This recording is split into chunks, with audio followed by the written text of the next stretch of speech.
Good morning class 9th online classes के अंदर आज अपन विज्ञान विषय में force and law of motion के बारे में पढ़ते हैं। बल और गति के नियम। बल किसे कहते हैं, गति के बारे में अपने पिछले अध्याय में पढ़ा और उससे हम गति के नियमों के बारे में, जो न्यूटन ने गति के नियम दिए थे उनके बारे में, और बल किसे कहते हैं इसके बारे में अध्ययन करते हैं। How done an object start moving. कोई भी वस्तु जब स्थिर है या वो गतिशील है, अगर स्थिर है तो उसको गतिशील करने के लिए जो हम कार्य करते हैं उसको हम क्या कहते हैं, फोर्स या बल कहते हैं। या कोई गतिशील वस्तु है उसको रोकना है तो उस पर जो लगाया जाता है उसको हम क्या कहते हैं, बल कहते हैं। We need to put some effort to make a stationary object move. For example push a hit और पुल। धक्का देना, मारना और उसको पुल करना। What is a force? Whenever we push और pull on object, a force act upon them and makes them move from one place to another, hence for gains.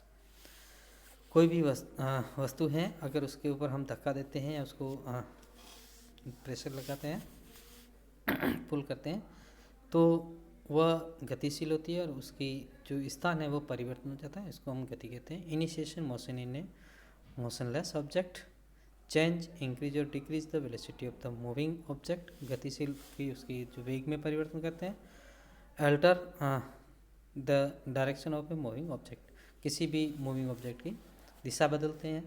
Change the space and size of the object. उसकी आकृति और आकार में परिवर्तन होता है। यहाँ पर आपको कुछ एग्जाम्पल दिए गए हैं। A man use a force to move a stationery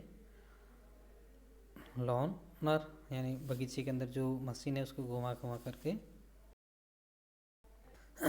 A cyclist uses a bigger force to pedal a cycles and increase the speed. उसकी स्पीड बढ़ा रहा है। फुटबॉलर है, फुटबॉल खेल रहा है।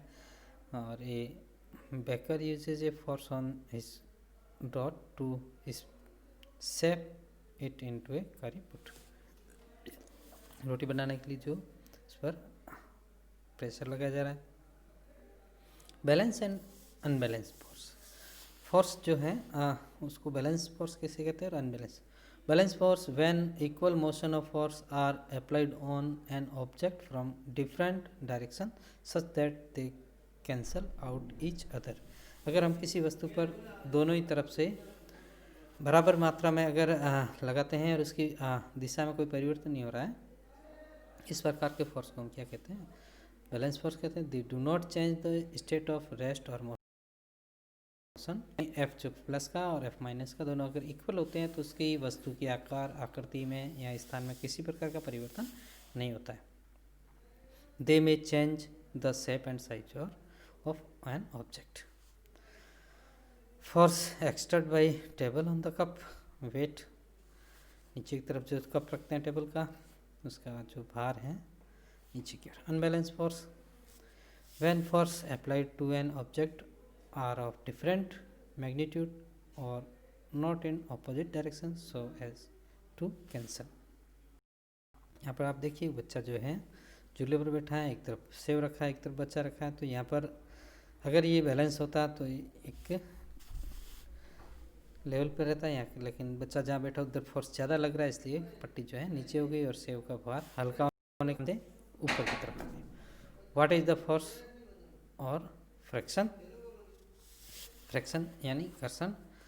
It is a force extended when two surface are in contact with each other. It always act in a direction opposite to the direction of motion of the object. यानी कोई भी वस्तु जो है किसी स्थान पर पड़ी है तो स्थान और वस्तु दोनों के ऊपर पुशिंग करेंगे तो वस्तु आगे की तरफ खिसकेगी और उन दोनों के बीच में जो घर्षण होता है इसको हम फ्रैक्शन कहते हैं।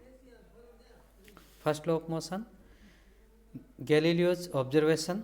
ही observe the motion of object on an inclined plane when a marbles is rolled down an inclined plane its velocity increase. यानी उसके जब अगर समतल धरातल तो उसकी वेग में परिवर्तन, यानी घर्षण वेग को कम करता है। घर्षण अगर नहीं है तो भी वेग यात्रा नहीं होता है। Galileo's argument, when a marbles is rolled down from left it will go up on the opposite side up to the same height at which it is drop down.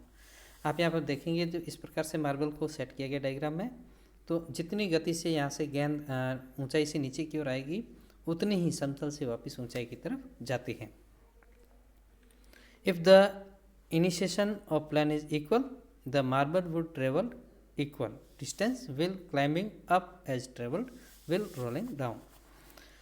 If we increase the angle of inclination of the right plane, the marbles would travel further until it reach its original height.